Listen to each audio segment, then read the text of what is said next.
ไอ้เหี้ยตู่มึงเขาดูคลิปกูยังไม่กดไลค์กดแชร์กดติดตามอีเหี้ยกดแล้วกดนะมึงอย่าให้กูเห็นพวกมึงนะไปกดดับกดเคียวฟันพวกมึงในคลิปแน่เหี้ยบอกเลยเปิดดูคลิปก่อนใช่ไหมเขาก็ชวน หาแม่มึงไงเงียบๆดิสวัสดีครับทุกคนอยู่กับผมแน่นอนทุกคนก็ไม่เลยวะกิซ่ามึงเปิดไม่ได้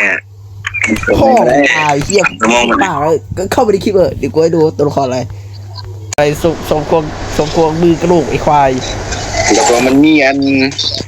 นั้นนะกูชื่อว่ากูซูมันสกาไททันมันออกกันสีเทียนเรื่องคือดีนี่แหละใช่เอาไว้คือเนี่ยเกมนี้ผมจะเล่นฟ้าดวงดีได้เอาไว้พันมาเล่นมือของเด็กพวกเขาใส่กันเนี่ย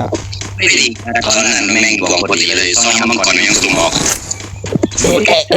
ออกสกาปัสลามที่มันมีเงินครับเดี๋ยวว้าวเจ้ากูด่าย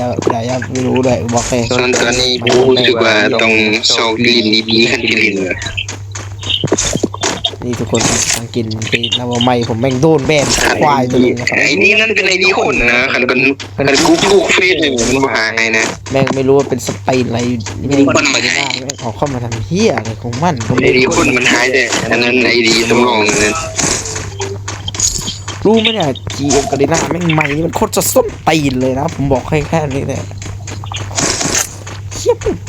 พากูหายไปเลยหมดวะวุ้จังตัวกูแถวนี้หายกูมีนะฮะไม่ได้ปืนนี่มันขึ้นพี่เลยอ่ะมีแต่พวกบิ๊กเอาจะเล่นปืนนะมีพี่มันโหดเกินไปโรงงานดีกว่าเนี่ยไม่ต้อง Let's go ตายโกจะเคียวอาวุธก่อนนะครับตอนนี้โอ้ยนี่ทุกคนผมเจอว้ามันลงหนึ่งทีลงหนึ่งเสียจะซ้ำอะไรขนาดนั้นด้วยควายกูเฮียแม่งนึกว่ามันน่าจะอยู่ทั้งเงินแหละกำลังแหลมมามันยิงต้องเกือบตายเลยมีพวกเด็กโป๊กเขาใช้กันปืนดูไว้ดูพี่ไว้น้องพี่ใช้แค่เคียวเนี่ยพี่ไม่ใช่เนี่ยกาไม่กี่มีนะบาดเกยียบเนี่ยเคียวปืนกาครับเก็บไปจะช่องพวกหลวงมูสีดีกว่าวะลูกมือเคียปืนอะไรก็ได้โหดกันหมดอ่ะคันจิลินปืนน้อยนี่รีช่องพวกหลวงมูสีดีสุดยอดที่รู้สิมันยิงมาถึงตรงนี้นะโอ้ยทุกคนอย่าเลยมันยิงดินแดงมาดิดูสิเบิ้มต้องมีน้ำมันมาดิเฮียมาดิโง่เดียวกันบอกผมไม่ต้องใช้ปืนดีพวกไก่ที่ใช้เยอะโหดอยู่กันนะครับกับอะไรนี่นะครับเดี๋ยววิ่งส่งตัวมอบออฟก่อนให้กับศัตรูเดี๋ยวมอบออฟก่อนให้กับศัตรูนะครับซื้อของเนี่ยเอาเป็นอันนี้เราเปิดตู้ดีกว่าเนี่ยเปิดอะไรคนไปเปิดทางโรงงานคนหนึ่งเปิดเร็วคนชนะไอ้แบ่งกูด้วยเฮียจะเอาแค่เกาะไอ้สัตว์แบ่งกูเกาะเขาปอไอ้เฮียได้อัพเลยกูแม่งนี่มันเป็นไรก็ได้โอ้โห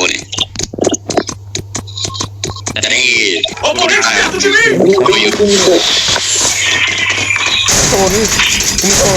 เอาเกาะยังไงกูจะเอาเกาะไปคู่เอามากูไอ้ควายลุงดิคู่ถือปืนเหรอลงมาลงก็ลงไงเอาโอ้ดูดิสุภจันเอามาเอากะไม่กูเล่นเลยไงวะตายกูนักสุภจันเดี๋ยวกูจัดการน้องดูความหดของพี่กันนะน้องแต่ทุกคนต้องดูบิวไงเที่ยเหมือนกูกว่า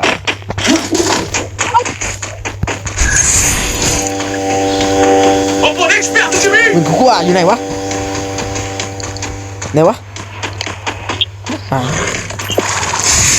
กู ตัวกูกะ แม่งเขาลินโหดจัดนี่ โอ้มีเอวมีเอว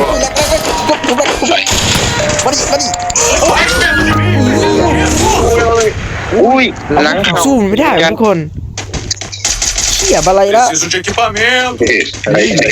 คลิปกูตัดจบเลยไม่ได้กูไม่ได้ หลังเขา เขี่ย แม่ง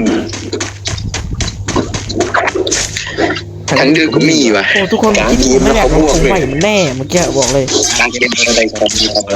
ช่วย เชี่ยคนนั้นน่ะชอบยิงปืนไกลไอ้เชี่ย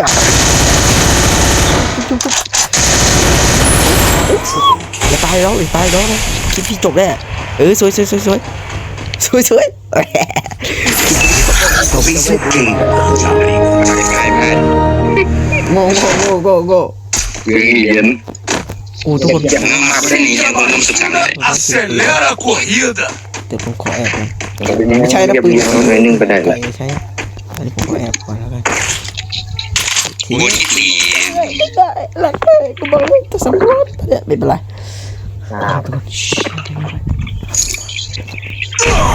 โอ้โหตายเหี้ยกูตาย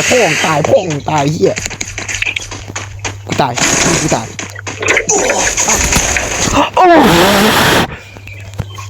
ไอ้เหี้ยยังไม่ได้ใช้อาวุธ อ้าวเสียดายเลย นี่มึงจะถ่ายเกมใช้หมัดเลยใช่ไหม เดี๋ยวพูดนะมันไปดาวอยู่เสือ ดาวพลังเสียงไอ้เหี้ยไอ้สัตว์ อ๋อนาฬิกา ก็รู้เนี่ยไอ้เหี้ยอ้าวทำไมเชียร์โดนแบบไปโดนมาขึ้นกูแบบไปโดน อ้าวนี่ไปดาวเลย จูบเชียร์พี่จูบ เฮ้ยเขาหลัง เชียร์พี่จูบช่างเป็นสุภาพจันทร์เหี้ยทุก Acende a ก่อน batida, acelera a corrida. ปล่อยมันตายเลยเหี้ยนั่นแหละไอ้เหี้ย โอ้ยใน เหี้ เก ย ม กูไอ้สัตว์ ชุบเกียร์ซ้ายเนี่ยชุบเกียร์ซ้ายเลยเดี๋ยวกูชุบจานี่ ไอ้แล้ว ตามไปก็ได้ ชุบ300เอาชุบ1,200 What the fuck bro เฮ้ยกูขอ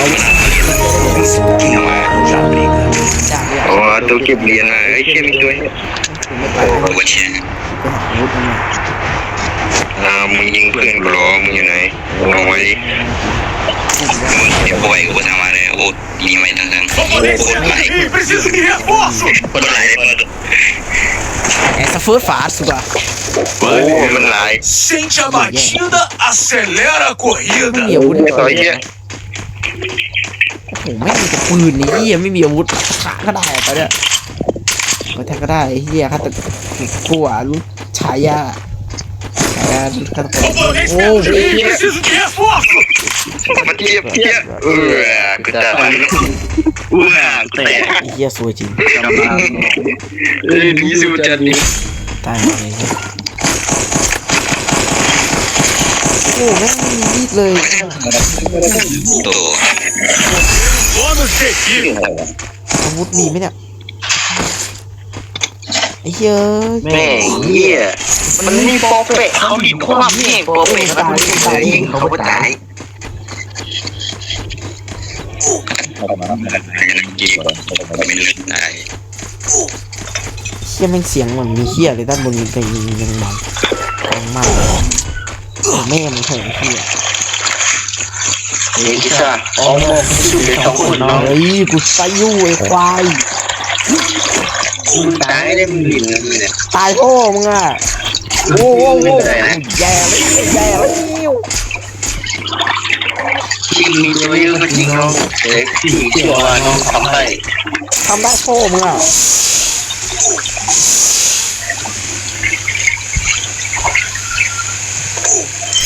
ตื่นสักบอก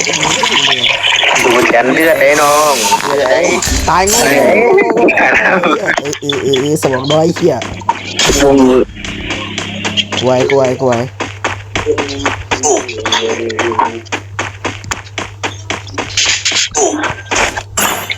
अच्छा अब रैंकिंग दुकान बुरी है เมืองนี้ผมตรวจสอบจากความหนักแล้วเมืองนี้ไม่มีกฎนะครับทุกคนอันนี้1,000%ไม่มีตัว เหี้ยนี่ เลิกเกี่ยวกับอะไรมันเล่นมันเป็นโอ้เกี่ยวยังมันแน่นอนเนี่ย เสียแม่งอาวุธไปจากรู้ รู้ ว่า ว่านี่นั่น เฮ้ยกูป่าดิสปอยล์คอนเทนต์กูดิ จะมีเกี่ยวมัน ไม่มีเหี้ยอะไรกูเลยไอ้เหี้ย โอ้มีแม็กกี้โอ้ดาว จะเป็นยังไงกัน จุกขีดชนแม่งตายหมดเลยไอ้เหี้ยบ้านแตกขาด กี่เรื่องรถ เฮ้ยไอ้ มันมือ เอาวุธกูหายโอ้โหต้องเกมไหมโอ้นี่มีอยู่มีเดี๋ยวมีดสั้นนี่ไม่ติดก่อนครับ มึงจะพาเขาไปดูประจันวงนะ มีดสั้นนี่ไม่ติด โอ้โอ้มีตัวมันตลก เฮ้ยยังให้กูพูดก่อนดิ Arma มีดสั้นนี่ไม่ติดก่อน reforçada. นะครับทุกคนไม่ได้ยินกูเลย เนี่ยมันเขามันเขาอะไรนั่น มีด มัน สั้ เขา น อะไรนั่น ก่อนนะครับมันก็คืออาวุธ นั่นเพื่อนสองชั้นเลย แต่ตอนนี้ Sente a batida, acelera a คน corrida. ลงเก็บของเก่านะ น้องเก็บของเก่า